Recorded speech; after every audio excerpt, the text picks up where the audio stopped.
Welcome, viewers, to this presentation. I will be bringing this issue on Sabbath to a new perspective.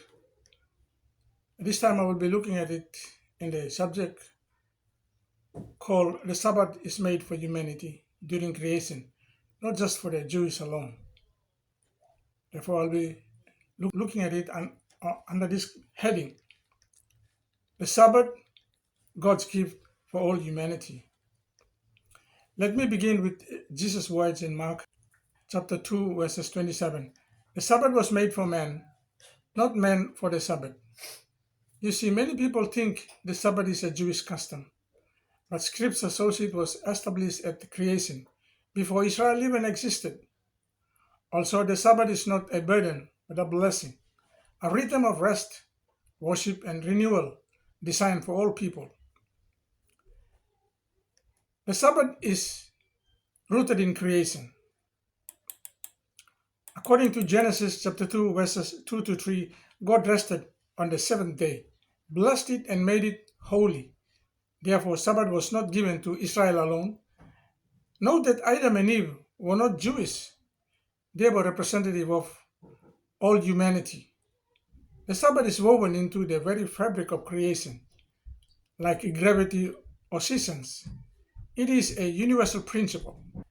Let me give you an illustration.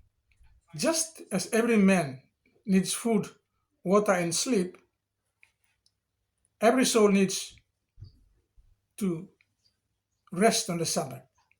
It is part of God's design for flourishing. The Sabbath is a covenant sign. We see later in Exodus chapter 20, verses 8 to 11, the Sabbath command is given to Israel. But the reason points back to creation.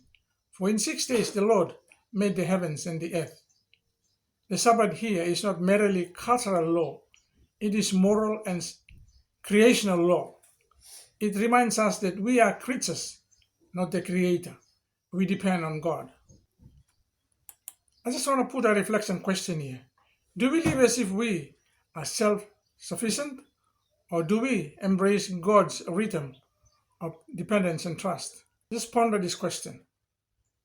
Like Sabbath as a gift of grace.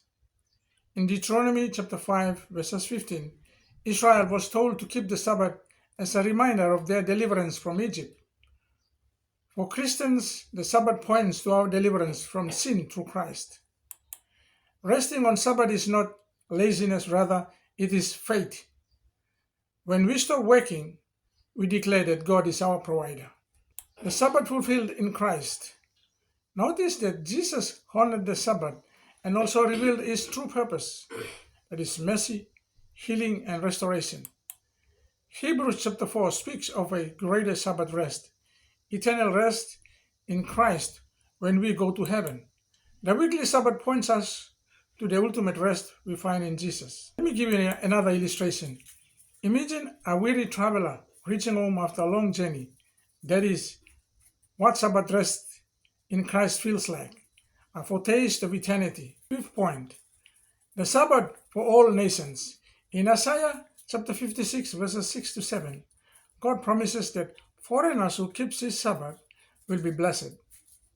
And Revelation 14, verses 7 calls all nations to worship their Creator, echoing the Sabbath command or commandment. And so, the Sabbath is not ethnic, but universal. It is God's weekly invitation to every human heart. Let me conclude this little point here that I'm just sharing with you. The Sabbath is not about restriction, but liberation.